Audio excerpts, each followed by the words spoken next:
he's presented as a hero, but of course, as we all know, he was a pirate. And the irony is, by the time your gunpowder plot, as we call it, came along, he was already in the Tower of London for the early stage of the very same plot. But nobody acknowledges that today. Did you know him? Not personally. He was involved in all sorts of things. He fought against the Spanish in the Spanish Armada, fighting for Queen and country, only to then years later be executed for treason, for trying to overthrow a ruler that succeeded her. But the people in this island have got no concept of what treachery he was actually involved in. Why is it, after all these years, the truth hasn't come out? Why do you think it is? For propagandistic purposes, it's convenient for people to be led to believe particular stories about individuals, because it's much easier to romanticize individuals and what they stood for rather than principles, and encouraging people to think for themselves is the main thing. There's all sorts of figures throughout history that have been portrayed one way rather than another for reasons for rallying people to their country. For example, Sir Francis Drake, who is considered to be a hero in English history, yet in Spanish history is considered... Well, of course, these same players, Spain, Protestant, Roman Catholic, they're recurring themes in all this.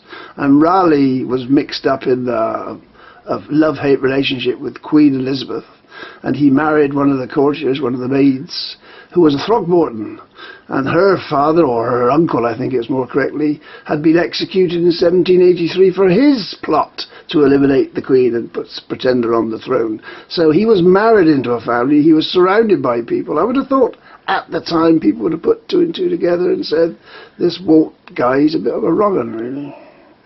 Yes, you would have thought so, but of course he wasn't the only person to have been in that position. There were previous lords and earls of Queen Elizabeth that had plotted to overthrow her, some of which she caught and executed, others she allowed to live for some reason.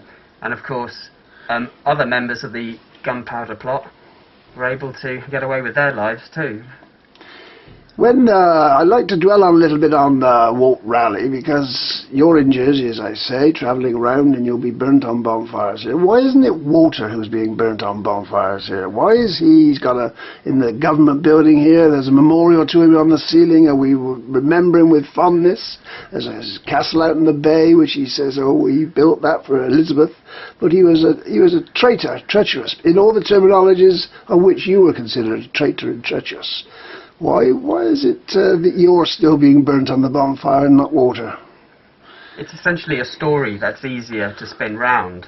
Of course, with Sir Walter Raleigh in Jersey, he has left his mark physically in the island by a very distinctive and unmissable castle in the bay, as well as the retention of a previous castle that was meant to have been knocked down. And these castles are such grand symbols that are able to be used to promote Jersey history or culture. And it's significantly harder to demonize somebody that's like that. Essentially, the characters themselves are irrelevant. It's more the part that they can play for those that want to manipulate their image for their cause. And this image of myself, Guy Fawkes, happens to be convenient for them to use. Of course, it has been suggested that Walter was a very greedy, ambitious man, and he was Vice Admiral in Devon, he was an MP for Cornwall, that he actually had ambitions to be king.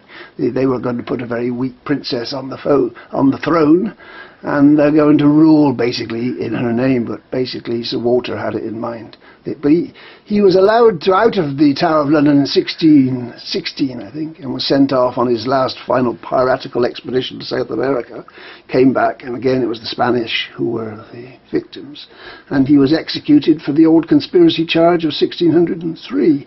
But even then, the memory is still one that he's a national hero. Extraordinary, isn't it? Absolutely. But you're the fall guy, literally the Fawkes guy, the guy who gets burnt every year. Isn't it incredible? The religious aspects, again, it's moved on a bit now.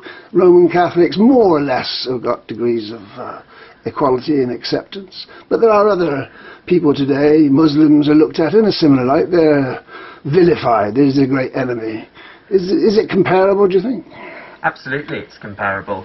They're seen as the enemy within, because, of course, majority of Muslims in this country are native to this country, were born in this country and have no allegiance other than to that of this country. Yet the ruling powers are able to distract the majority of people from their own failings by somehow putting the blame onto another specific group that people can look at. It's not much different to how the Jews were treated in Germany, a country in the 1930s that was going through all sorts of economic turmoil, yet the easy scapegoat is a particular minority group, and that's something that history will always show happens again and again. Another curious aspect of our history, now people will start sprouting the red poppies and celebrating or remembering people who died in world wars. But people like Adolf Hitler aren't burnt on bonfires, are they? No, how interesting that is. But the liberation, of course, of the countries that his regime occupied is considered something worth celebrating, something more positive action from those people rather than the action of murdering somebody else. Of course, he ended up taking his own life, so...